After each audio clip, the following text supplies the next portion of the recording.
বর্তমানে একজন করে কাজী যেটা আছে সেটাই রাখেন, কোনো ভাগ বন্ধ করার চেষ্টা করবেন না। সিটি কর্পোরেশনে যে একজন করে আছে একজন করে রাখেন, ভাগ বন্ধ করার চেষ্টা করবেন না। এই জন্য আমরা রাস্তায় আসছি, আর যাতে রাস্তায় আসতে না হয় আপনাদের জন্য দোয়া করি।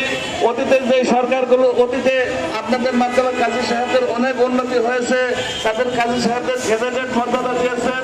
আপনাদের কাছে অনুরোধ রাখি, কাজী সাহেবদের মান মর্যাদা বৃদ্ধি করার চেষ্টা করেন।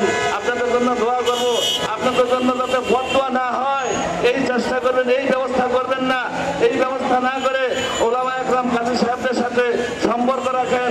এই সরকারের ভিতরে অনেক ওলামা একরাম আছেন, অনেক ওলামা একরামের সম্পর্ক নিয়ে আপনারা সরকার গঠন করছেন। আপনাদেরকে আবারও অনুরোধ করছি। ধন্যবাদ। আসসালামু আলাইকুম রহমতুল্লাহ। ধন্যবাদ শেরপুর জেলাকে। এই পর্যায়ে বক্তব্য নিয়ে আসছেন বাংলাদেশ মুসলিম লীগের ইসলাম কল্যাণ সমিতির মৌলভীবাজার জেলা শাখার সভাপতি মির্জা মোহাম্মদ লোকমান ভাইকে মূল্যবান বক্তব্য রাখার জন্য অনুরোধ করছি।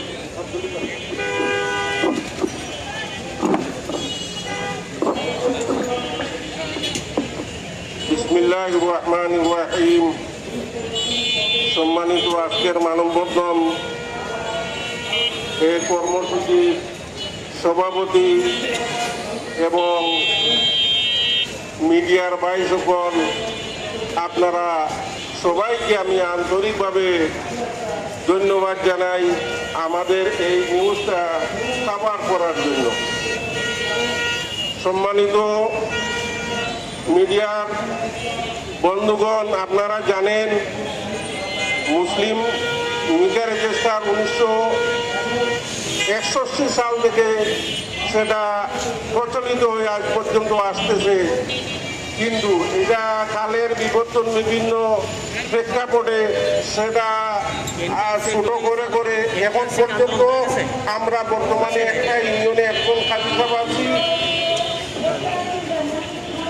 একজন কাজী সাহেব একটা ইউনিয়ন, এবং কো লেভেলের পৌরসভাতে 2টা ওয়ার্ড, সিটি কর্পোরেশনে 1টা ওয়ার্ড, এবং বি লেভেলের পৌরসভা যেটা সেটাতে 3টা ওয়ার্ড, এবং সি লেভেলের পৌরসভাতে সমস্ত পৌরসভা যাইতে একজন লীগের রেজিস্ট্রার বর্তমানে কর্মরত আছেন।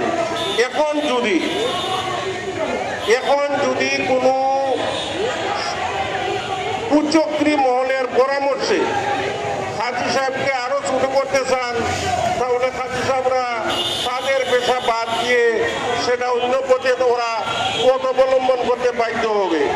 সুতরাং আমি মনে করি এবং সরকার বাহাদুরকে আমি উদাত্ত আহ্বান জানাচ্ছি যে বর্তমানে যে যে নিয়োগের বিধান রয়েছে সেই বিধান মোতাবিক কাজী সাহেবগণ স্ব পদে বহাল হোক আর নিয়োগ দিবেন। দেশে অনেক পদ খালি আছে, অনেক পদ খালি আছে, অনেক ইউনিয়ন খালি আছে, অনেক ওয়ার্ড খালি আছে, এবং অনেক পৌরসভা খালি আছে। সেই পৌরসভার শূন্য পদে প্যানেলের মাধ্যমে স্থায়ীভাবে লীগের রেজিস্ট্রার নিয়োগ দেওয়া হোক।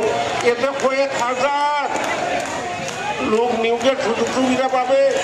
আমি মনে করি এই প্রক্রিয়া অবলম্বন করলে সরকারও সুনাম হবে এবং কাজী সাহেব বাংলাদেশের যারা আছেন তারা উপকৃত হবে এবং সম্মানের পেশা সম্মানিতভাবে তা আমরা চালিয়ে যাওয়া সম্ভব হবে। এবং আরেকটা কথা বলি, কাজী সাহেবের ইন্তেকাল বা এই যাওয়ার পরে কাজী সাহেবের ছেলে যদি যোগ্য থাকে তাহলে সহস্থানে কাজী সাহেবের পূর্বের কাজী সাহেবের সহস্থানে নিজের ছেলেকে সেখানে নিয়োগ দেওয়ার বিধান রয়েছে